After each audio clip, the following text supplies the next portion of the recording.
Welcome to the SJSU Green Campus Podcast, a podcast about a range of sustainability and social issues that impact the SJSU campus and the broader community, hosted by the student interns from the San José State University Office of Sustainability.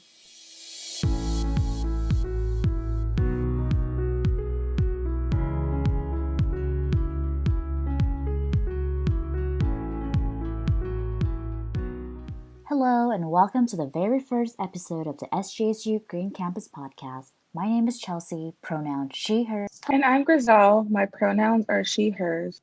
And we are your hosts for today's episode. As people are beginning to travel again as things open back up, we'll be discussing sustainable tourism and travel with Professor Heather Duplaisir. Heather Duplaisir is professor at San José State University in the Department of Public Health and Recreation, where she has been teaching since 2019. She has a Master of Science in Recreation from San José State University, where her focus was on sustainable tourism. Her publications include the book The Good Company, Sustainability and Hospitality, Tourism and Wine, as well as the article Impacts of Participation in Socially Responsible Tourism on Tourist Attitudes and Future Behavior, Amazon Watch Journey to Ecuador, published in the Journal of Tourism and Leisure Studies. She was the winner of the International Award for Excellence for Volume 3 of the Journal of Tourism and Leisure Studies for this article in May 2019. Most recently, she was awarded the Lecturer Faculty Early Career Teaching Award through the CHHS at SJSU in 2021. She also has an Outdoor Educator Certification awarded by the National Outdoor Leadership School and has spoken at tourism conferences both globally and locally on sustainable tourism. Welcome, Professor Duplaisir. Thank you so much for having me. It's great to be here. How are you doing today, Professor? I'm great. I'm, enjoying the summer. Thanks so much for joining us today. So let's get right into it. Can you tell us a little bit more about what is sustainable tourism and how is this different from ecotourism, socially responsible tourism, or regenerative tourism? Or is there even is a difference between those three? Yeah, that's a great question. And, in order to answer it, I think we'll have to first look at, the history behind why these concepts were created. And so we have to look back at the history of tourism, right, and travel. And travel has been around since, the beginning of people, basically. It started early with people going to religious pilgrimages around the world and to sacred places. Then in the Renaissance, the time of the Renaissance, travel and tourism was reserved for the very wealthy, the upper classes, and so it was reserved for very few. And then with the Industrial Revolution and the invention of the advances in technology and transportation, with such things as the train, the automobile, and then the plane, and then the jet engine, and the Pan Am tourist class plane tickets, travel became so much easier for people to get around all over the world, cheaper, more affordable, and then also, along with the Industrial Revolution, became more workers' rights and vacation time, paid vacation time. So people were much more able and excited about going traveling. And this is more from travel for the very few, elite class, to travel for the masses, right? So everyone can go traveling. And along with that became this kind of unchecked, unregulated development around the world, and building these huge, resorts and infrastructures, roads, bridges, everything, but just building them on these, sometimes really fragile ecosystems that couldn't sustain them. And, and pushing out communities that had lived in these places because of this demand for, tourism. And so this is what's known as mass tourism. And originally, it was thought that mass tourism was going to give a lot of jobs to local communities, and it was going to be this great, giver of wealth around the world. But that really wasn't the case. Basically, these resorts were built corporate owned. The people that lived in the communities were either pushed out or disenfranchised from their, where they lived, and at the very least, they were given maybe menial jobs in the resorts. So, and these resorts ended up becoming a mass source of pollution, damage to the ecosystems, loss of culture and identity for the communities that lived in these places. So leaders around the world started to recognize this, right? And they converged in United Nations conferences. And I'm not sure if you two are familiar with, I'm sure you've heard of the Paris Agreement nowadays, right? Yes. But back in the 80s, there was a Brundtland Report. And that was basically the first United Nations conference. They created this report about development and about unchecked, unregulated development and what all these, issues it was creating. And then in 1992, there's a really big shift in the United Nations when they went to this conference called the Earth Summit. Do you know about that? No, I've actually never heard about that. So it was a pretty big turning point because all these countries signed on. It was in Rio de Janeiro in Brazil, and they created the Agenda 21. And the Agenda 21, which was later modified to the Sustainable Development Goals, is all about, that's when they really created sustainable development. And that is development to ensure the protection of the environment and community well-being for generations to come. So it's looking at, the Agenda 21 was really looking at 21 generations from that time. Can they still be, enjoying the same things that we were in 1992? And so all these countries signed it and were, just like, and then it started to, keep going. And now it's the Paris Climate Agreement. But that's originally when sustainable development was created, and it's looking not just at environmental sustainability, but also community well-being and the elimination of poverty. So along with this became sustainable tourism.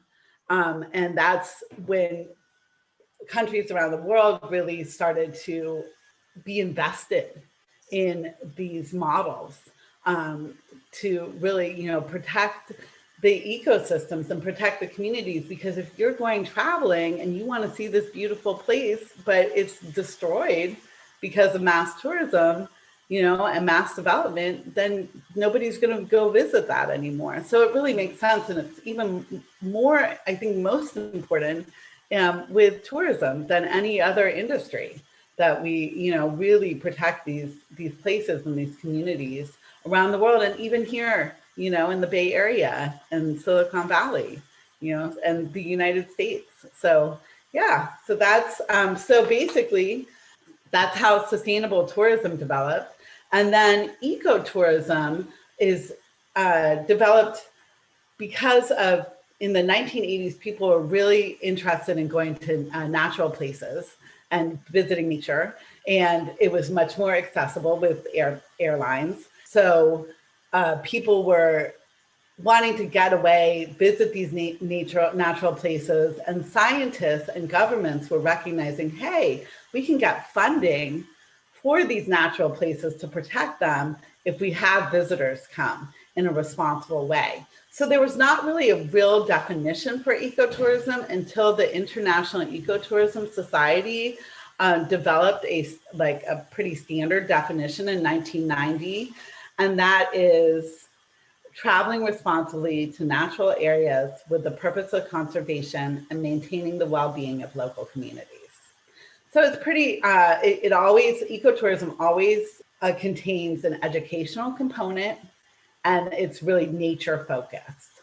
But it also includes communities as well. Socially responsible tourism, on the other hand, grew out of this, the recognition of communities being involved in the ecotourism practice.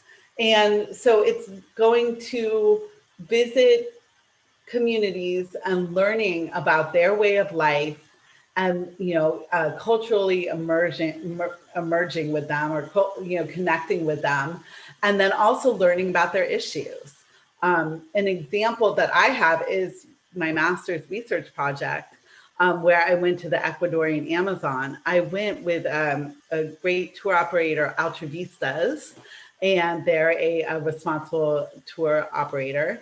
And that company worked with an NGO, Amazon Watch, to create these tours to the Ecuadorian Amazon. So we got to go with Amazon Watch and go and meet with these communities in Ecuador, including these farmers in Lago Agrio that had basically, it was heartbreaking.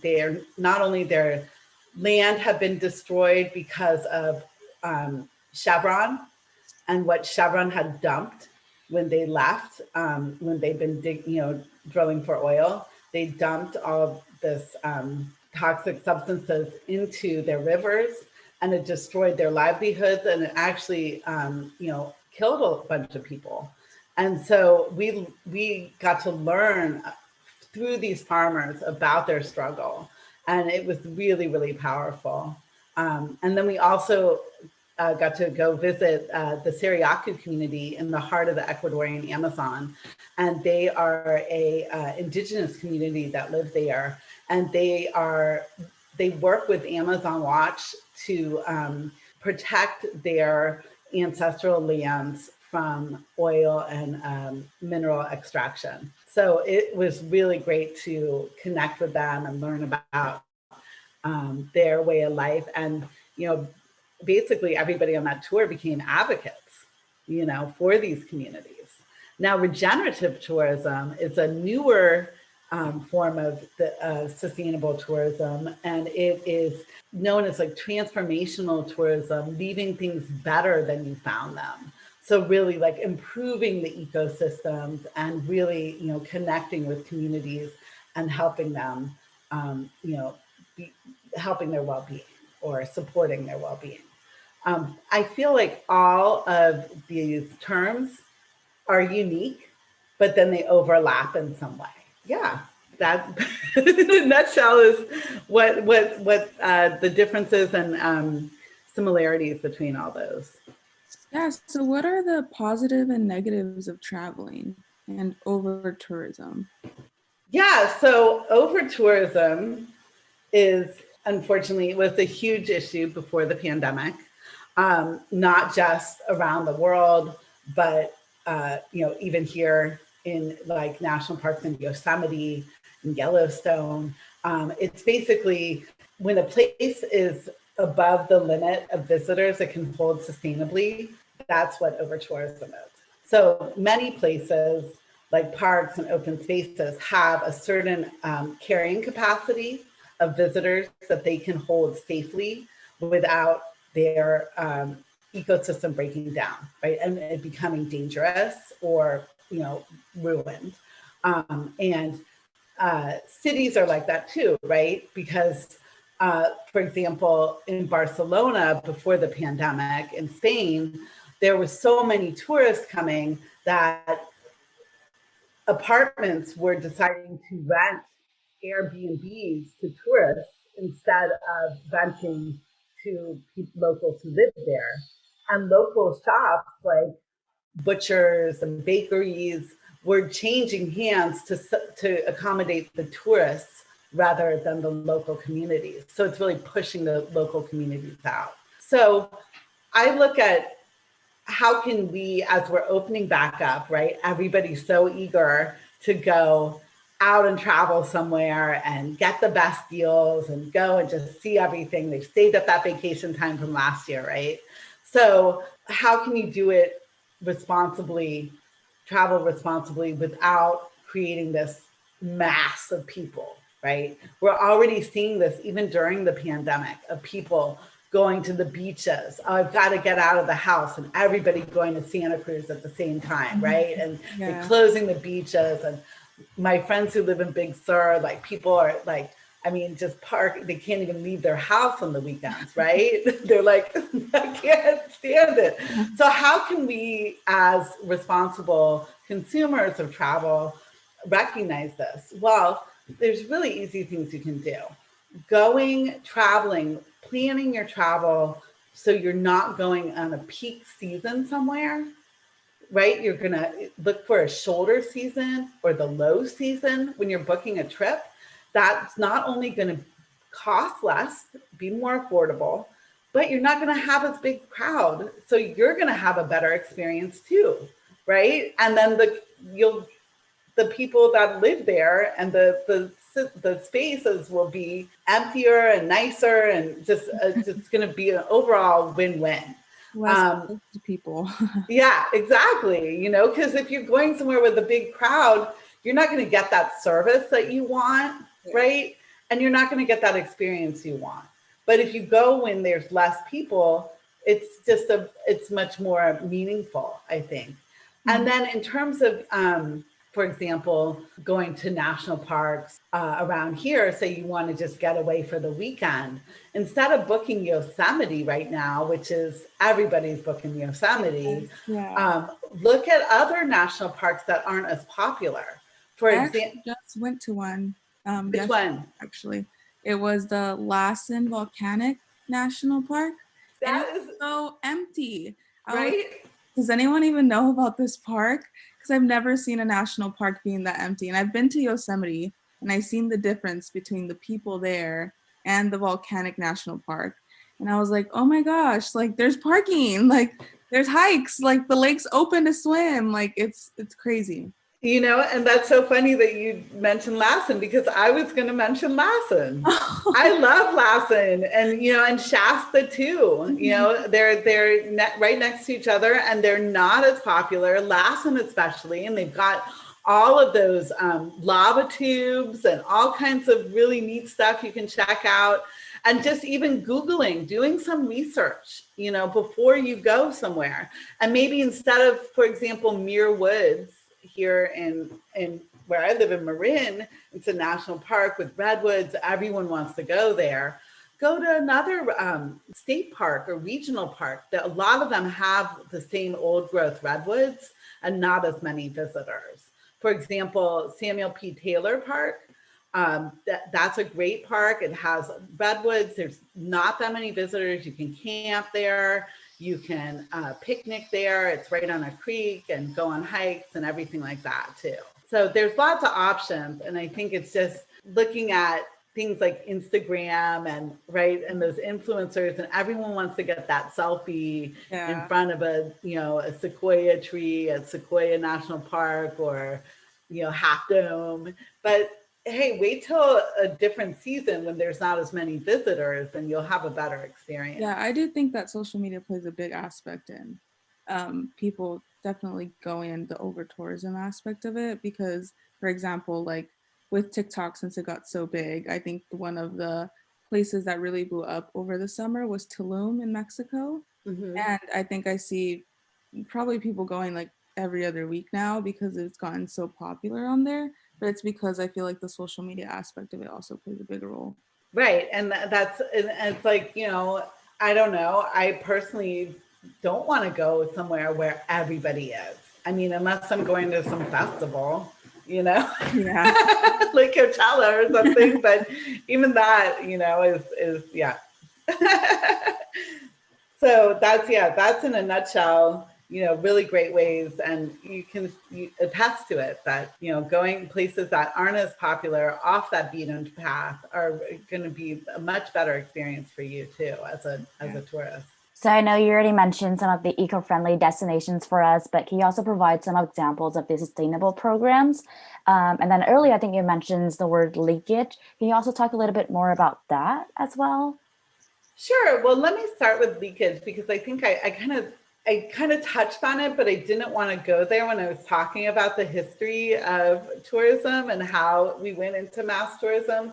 So when I was talking about corporations building these huge infrastructures on, say, for example, Tulum, that area, right, or Costa Rica, or any small fragile ecosystem with local communities.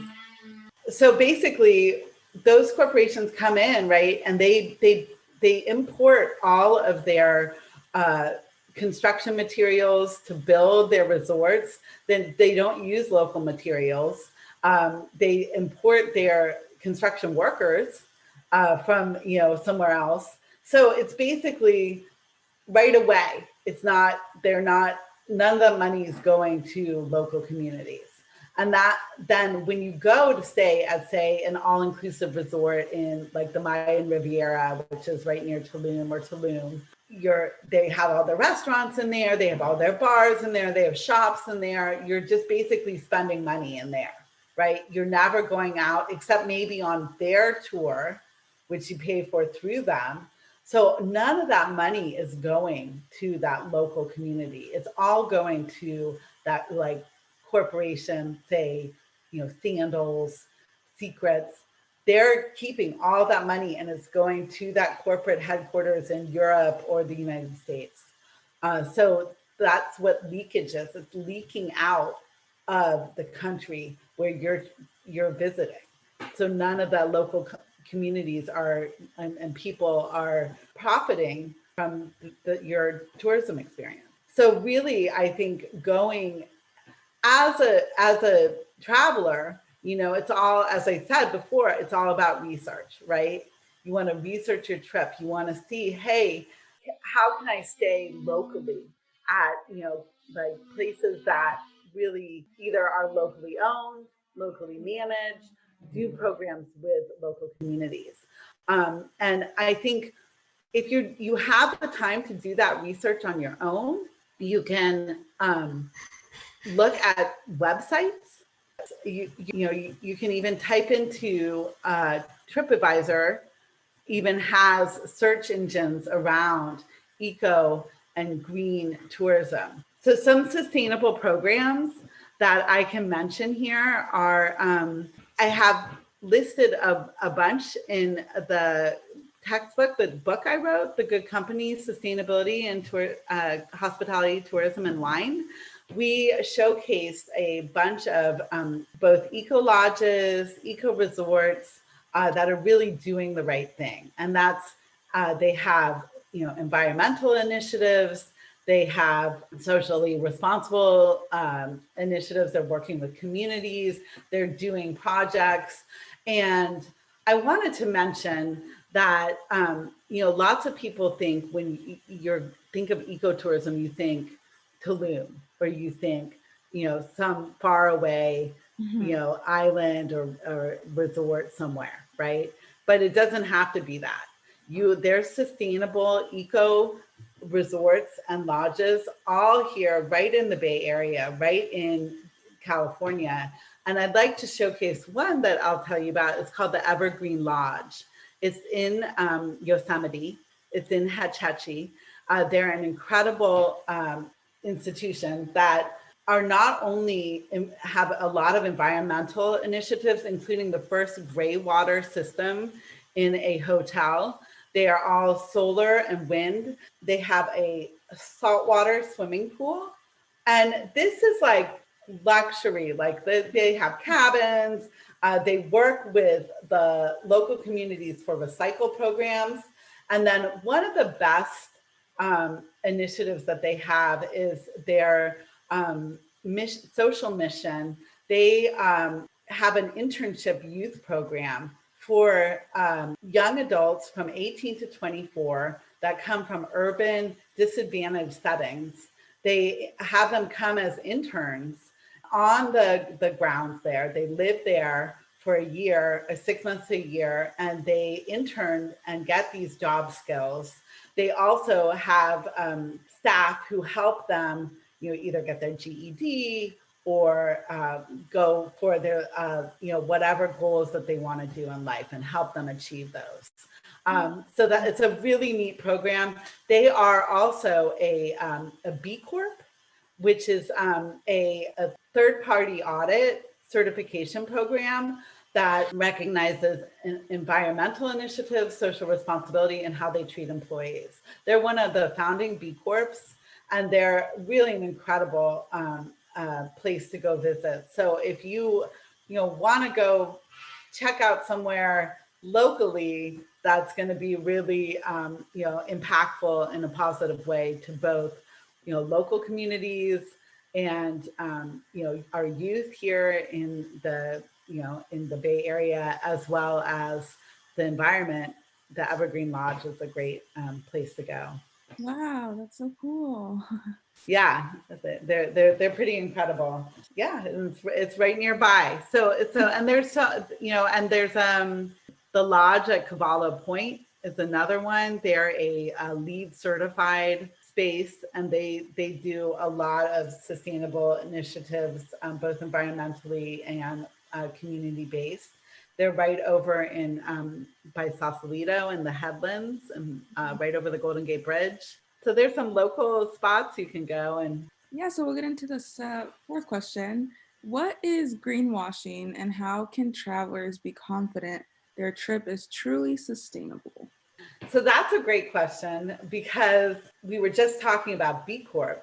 So greenwashing is basically painting green, pretending something is sustainable when Like it really advertisement. Exactly. And it happens a lot in even the food industry, when you don't see a label, but somebody's like, it's natural. Like, what's natural? That can mean anything. That's just a marketing term. And same with the word green, right? And so a lot of companies might play lip service to, like, oh, we're really green, or things like that. But what does that mean? That's nothing. And really saying that they're doing things that they aren't doing. So it is false advertising in the tourism industry. And so knowing the difference between real sustainable tourism and a marketing hype can be confusing. But there are definitely ways around that. And one of them is do some research before you go on a trip, and you look, hey, where am I going to stay, right? So you look at their website, and if a website has on their menu bar, they have things like their environmental initiatives, their partnerships, their socially responsible, like how they, anything like that, and you read through it and it seems to have substance, and it isn't just, a lot of fluffy words with no real substance, then you can be pretty assured that it is going to be a real sustainable experience. However, it's even better if you look at, they'll usually on their websites, they'll have a listing of awards or certifications. And one of them is that B Corp. The B Corp certification is a great one. And that's worldwide. There's also, different certifications through the Global Sustainable Tourism Council, GSTC, and then also the Tourism Operators Initiative. Those are two big ones through their umbrella organizations through the United Nations World Tourism Organization, that really can lead to knowing that it's a viable, sustainable program. And with eco lodges and those different kinds of accommodations, they usually offer trips and tours, so it can be a whole experience staying at these places. So that can be a whole program, right? Yeah, definitely.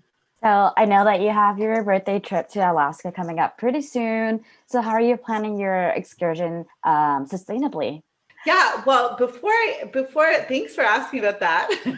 And I'm excited for the Alaska trip, definitely. And I did a lot of planning, but I wanted to touch on really quick for all those people traveling, you students, and everybody, that basically if you have time to do research, right, before you go on a trip, it's all about trip planning to make sure that you're having a sustainable experience.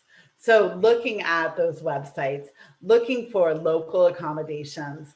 When you get to a place, maybe you have to fly there if it's far away, like Tulum.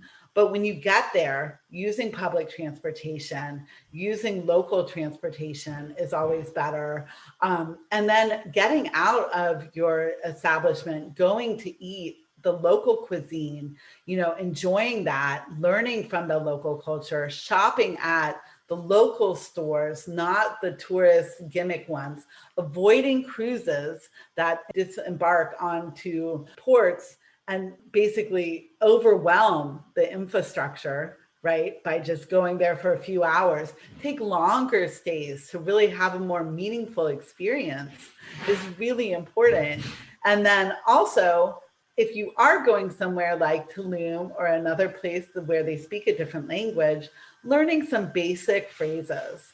That's not only will help you, but it's also a sign of respect to the people that you're visiting, that you're really interested in connecting with them. And I think that travel can be much more than just sitting on the beach with a fancy drink, right? It can be a real meaningful transformational experience for everyone. And if you don't have time to do that research, to do, really plan your trip, if you're just so busy, overwhelmed with your classes or something like that, there's some really great organizations that you can go on trips with that are really sustainable. One is, as I mentioned before, Altruvistas. Malia Everett, she is the owner and CEO, and she hosts these incredible educational journeys around the world with different nonprofits and educational groups. And those are really great. Another one is G Adventures. They're out of Canada. They do really great tours. If you are on a budget, as a traveler, like many students are, you don't have to spend a fortune to go on these trips. You can go and do voluntourism, which is volunteering in a space. There's really great volunteer opportunities for marine conservation. If you're interested in scuba diving, doing reef check or something like that, there's some opportunities in Tobago for that, and also on the California coast. And then also, if you're interested in homestaying, staying with a community, a really great organization, I don't know if you two have heard of this, is called WOOF, the Worldwide Organization for Organic Farming. Yeah, I think I've heard of it once or twice. I shared the link with you, but it started in New Zealand, but it's all over the world. And basically, organic farmers can put listings, ads, help wanted for people to come. And this is in almost every country in the world. You can go and stay at a farm or a homestay and help an organic farmer with some work. And it could be just painting a barn, or it could be a whole harvest, like an olive oil harvest in Italy, for example. And then you don't get paid, you get your room and board. So you get your food and a place to stay. So it's a great way to either extend a trip somewhere or just experience the local culture of anywhere you go. So in terms of my Alaska trip, I did get to plan that out. And I think being in the pandemic and being online so much, I really wanted to do something meaningful and special. And there's not a lot opened up yet in terms of other countries to go to. So I looked to Alaska, and unfortunately we do have to fly there, but pretty quick trip, just one stop. It's better if you can do a direct flight because of the carbon emissions from flying. However, there are carbon offset programs that you can pay into to offset that carbon that you're participating in by flying. But once we get there, we're going to be taking more local transportation. We're taking the train all across.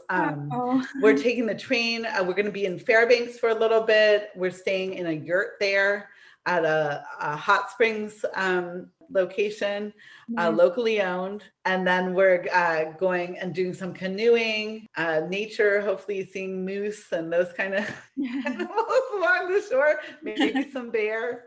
And then we're going down to taking the train to Denali. And we're staying at a local establishment there and doing a backcountry tour.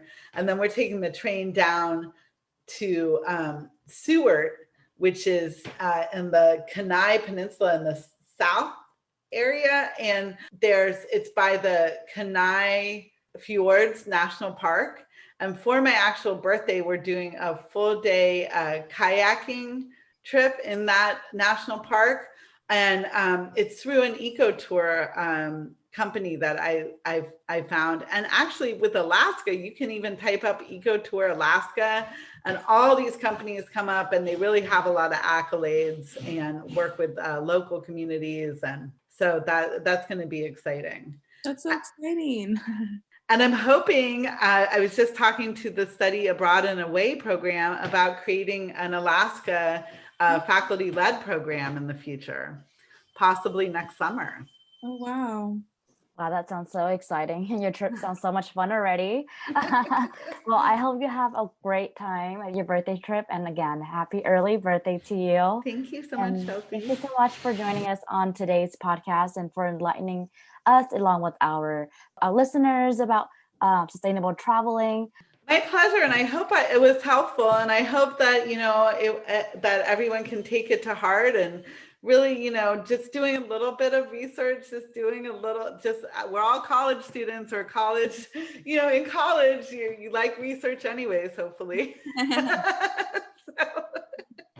So it can be just such a more meaningful experience if you put a little time into it. So yeah. Well, thanks so much for having me, both of you.